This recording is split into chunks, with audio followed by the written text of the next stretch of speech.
Morning guys, welcome back to the vlog, and I'm so excited because this weekend we are going to Toronto. We are going to be seeing Olivia Rodrigo on her Guts World Tour. So excited. On that note, I just finished teaching a ballet class. I'm going to put on my skirt that I just got in the mail. Oh, it's over here, just kidding. I got this skirt from Potflex, they sent it to me, and it's the Juliet skirt, I believe. So cute. It's actually a pair of shorts, and then it has this wrap skirt attached to it, and you can tie it all the way around, and I'll show you guys exactly what I mean. So it's actually like a pair of shorts, like I mentioned, and then has the wrap skirt on top, and you basically tie it around like this, just like you would any normal ballet wrap skirt. And I'm going to do a bit of a ballet bar now because I have this all on. I'm trying to debate where I want to tie it. I could tie it like all the way around. I think I'm gonna do that today. Yeah, I'm gonna tie it like totally around. Actually, no, I'm just gonna tie the one bow on this side on the left. I'm obsessed, it looks super cute. I, for the life of me, cannot find my claw clips or my bun pins, so today's going to have to be a ponytail day, but that's the skirt, how pretty.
Seeing the aquarium, guys, oh my goodness, this was probably the highlight of the year for me, as well as seeing Olivia Rodrigo, which you'll see in a second. But seeing all these incredible creatures up close, swimming healthily and happily, was such an incredible experience. I mean, look at how cute they are. Look at the sea turtle.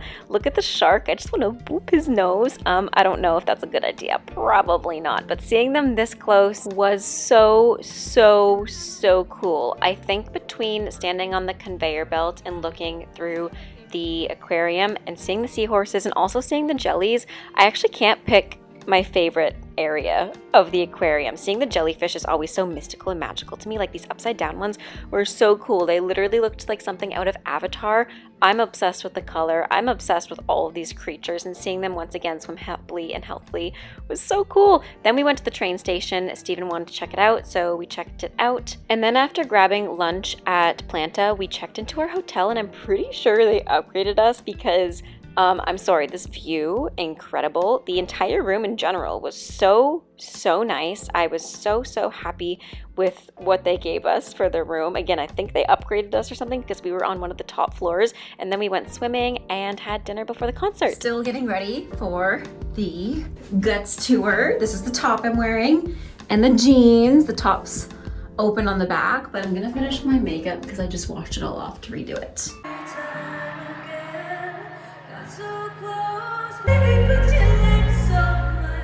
Okay, so real talk, seeing all of these people cheer and support the same person, or the same people, I guess, because Chapel Roan was the opening act of Olivia Rodrigo's Guts tour, was so surreal. Like seeing all the phones out, you really got a sense of how many people were there. You know, when we take the phones out and we do the like flashlight thing that replicates the lighter.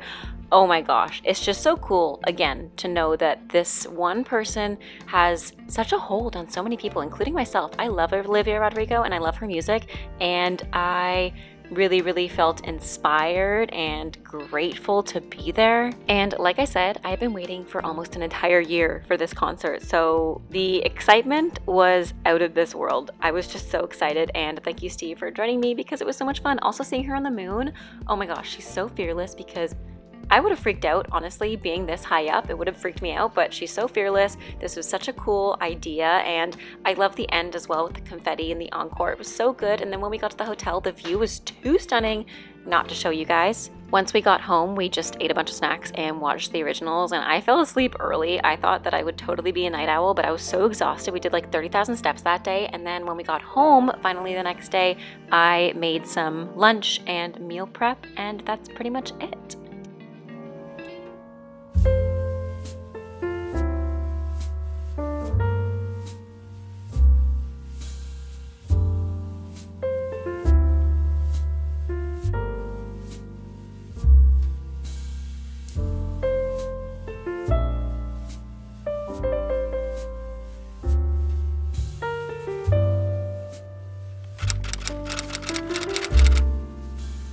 Hi guys, welcome back to my channel and welcome back to the vlog. Today's vlog is so much fun. We did so much traveling. We went to Toronto, we saw Olivia Rodrigo, and if you guys have been following me for the last year, I've been so excited because I got the tickets way back in September, and I've been waiting for this day, honestly. I love Olivia Rodrigo, and I have since her debut album came out. I never watched High School Musical, but when Sour came out, like, it was just so healing at that time. I just love her music and I love her, so being able to see her live was truly so special, and I felt so lucky, and it was so much fun. Beforehand, we went to the, the aquarium, because Steve had never been, and we wanted to go because it's something we've been wanting to do since we started dating. So we did that, and it was so much fun. We also went to the train museum you would have seen in the past footage, and now I'm back home, back to regular scheduled programming. I am back to teaching. I am back to my regular life. I'm trying to get my life together because it's tax season, and that's always a stressful time. Other than that though, I'm just chilling. And yeah, I go into work a little bit early today, and I think that's pretty much it. Yeah, that's pretty much it. I'm gonna leave in about an hour or so, and I thought I would answer some questions people asked me on Instagram. How can I remember choreography? So for me, when it comes to choreography, I need to do the choreography while I'm learning it and just like practice it full out, like multiple times in order to remember it. I also find what helps me the most remembering choreography is trying to remember almost like a storyline or little things that you can go back to. You know, if for example in the music they say reach and you do a reach, you're like, oh, that moment, reach, and then you pull something down. Like, try to use your imagination in storytelling, because dance is an art form anyway, so you want to still connect the story to the movement, but really trying to find that connection that works for you to remember it. Like sometimes I'd come up with really silly things. Like I'd come up with, okay, I have to go to this side of the stage and then I have to go back this way because I didn't go that way. Oh, but then I want a banana from this, like little like random storylines just to be able to remember the choreography. That's what helped me, but just doing it honestly, because I know a lot of dancers just like this and try to remember it, but I find it just helps to actually do it full out, especially none of this. Like I used to do this when I was younger and I never could pick up exercises or choreography doing this with my hands. Now I can, because it's just a skill that you pick up the more that you do it, and I can recognize patterns a little bit easier being in the industry and being a professional dancer for many years. But yeah, actually doing it is something that I wish I would have done when I was younger, because I probably would have done better at some auditions, to be honest. Do you miss performing? Honestly, yeah, I do. I really do. I see some other ballet dancers that I used to know or that I still know, or some other ballet dancers that I follow online and they're still performing, and I wish I had that where I live. I'm not gonna lie. I guess my goal for next year is to to do some kind of performance, even if it isn't necessarily like ballet, if it's some other kind of dance, just because I really miss it. I did do a couple of performances in the last few years here and there, but nothing really major. Like I really want to get and do a show, you know, even some adult studios do some shows. So I'd like to do something like that. I do miss performing. That's probably my favorite part about being a professional dancer. I do miss it, but at the same time, I feel very fulfilled seeing my students on stage perform. And that feels the same as performing to me in a way. It's just as fulfilling. They just don't perform as often as I used to. So I do miss performing because I used to do it literally for a career and like every single week, almost every night. Have you considered a career in a different dance style? I guess I technically am now because I used to be a professional ballet dancer and now I'm a dance teacher, but I did do competitive dance growing up. So it's not that different, and I still teach predominantly ballet, but kind of a mix of things too.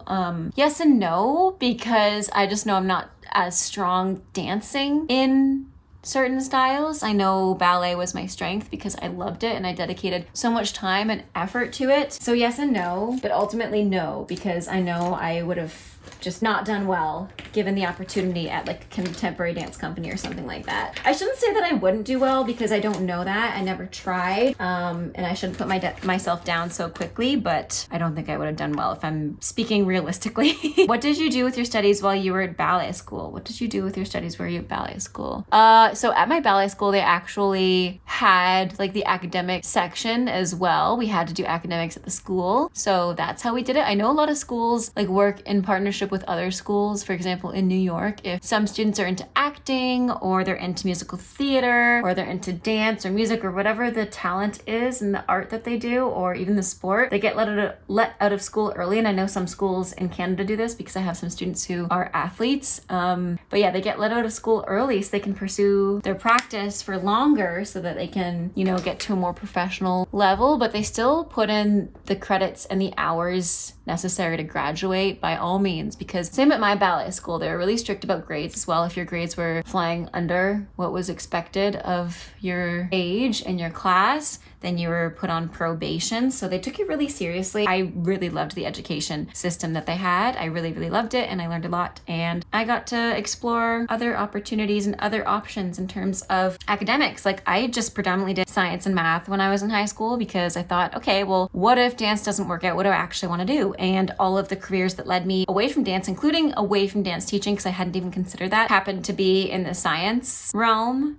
and STEM. So that's the reason I just had those as backup, because I genuinely do love science and math. I also loved English and literature, but they do have the academic program at my old school. What step, turn, jump makes you feel most elegant? Probably piqué turns, like really fast piqué turns around. You guys have probably seen me do that on Instagram a lot. I post that when I'm at the studio. I haven't been to the studio in a really long time to practice. Like obviously I still teach, but I should probably go in and like actually do class. What is your best tip for staying motivated and keeping going? I'd say the biggest tip is, I've talked about this before, but also allowing yourself time to rest, because you know, we're humans and we are not meant to be going all the time. We do need periods and rest breaks. We do need periods of rest and rest breaks. So definitely giving yourself the opportunity to rest and rejuvenate so that you can also stay inspired. You know, I find that I'm not motivated or inspired if I'm overly tired. Wow, what a cute rhyme. Also, I put way too much on there. That's okay.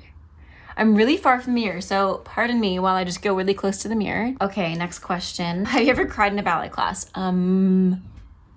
Honestly, I'm just I'm so embarrassed when I cry. So when I do cry, I try to run away and not do it in front of anybody. So I feel like if I did cry in a ballet class, it was like in secret, or I tried to make it in secret, if that makes any sense. But I probably have. I've definitely cried after a ballet class. Many a time. That's so real of me. What can I do to get better on my box on pointe? Work on your ankle mobility. That's the biggest thing. Also your toe strength, but ankle mobility, because that's something that you need in order to practice pointe safely, to make sure that you're not like crunching or pushing over or doing anything weird to get on top of the platform. So definitely working on ankle mobility, and I have videos for that as well. But also check with your physio and your doctor, because maybe you have some limitations, and you know, especially if if you have a physio, maybe they can help you with that and give you some exercises, because every body is different. Don't compare yourself to somebody online, especially some people are just born with very naturally archy and very flexible feet and ankles and mobility in general. How long did it take you to achieve the level of ballet that you were happy with? I'll probably, honestly speaking, never be happy with the level I'm at. Ooh, that was way too much. Wait, I put so much on, hang on. I definitely over laminated my brows. Whoops, that was a mistake. But I don't know if I'll ever be happy with the level I'm at. Not gonna lie, because I always want to improve on things, and that comes with everything, as being a teacher, as being a dancer, as being a content creator, as being a human, literally everything. So don't know if I'm at that point yet, but if I ever do get to that point, I'll let you know. What is your favorite ballet? Swan Lake. How tall are you? I am 5'4" and like 3/4. Let's see, do you speak any other languages? No, I do not. When I was in Romania, I can speak like a little bit of it, but not enough to say that I speak the language. Do you think it's possible to start ballet at 18 and later on Pointe? Absolutely. I think there is no age limit to starting something that will make you happy and that you're interested in. Literally. I have literally had people in my classes or students that I teach privately start at like 30. So it's never too late. Here we go, almost done. My makeup, I'm gonna finish my makeup and then probably close out the vlog here, just because it's gonna be super long. I can already tell that I rambled for so long during that. I hope you guys enjoyed this vlog. Let me know what you wanna see next. I hope you have a great rest of your day. Stay safe, happy dancing, and until next time, you know.